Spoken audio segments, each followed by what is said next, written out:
No only a whole federal road, oh, no fire service. A whole federal road, no fire extinguisher. Imagine. Imagine. Government is not even doing anything. Eh? Imagine.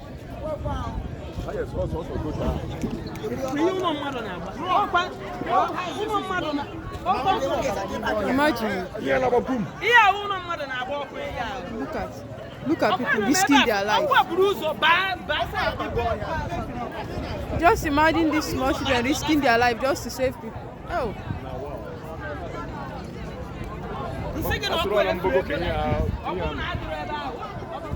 Oh.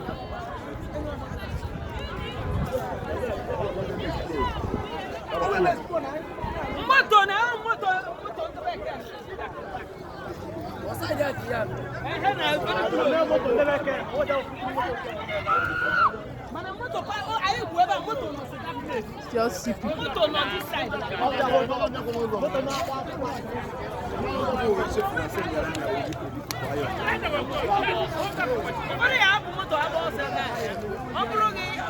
Just imagine small children risking their life just to save their homes, so save their people.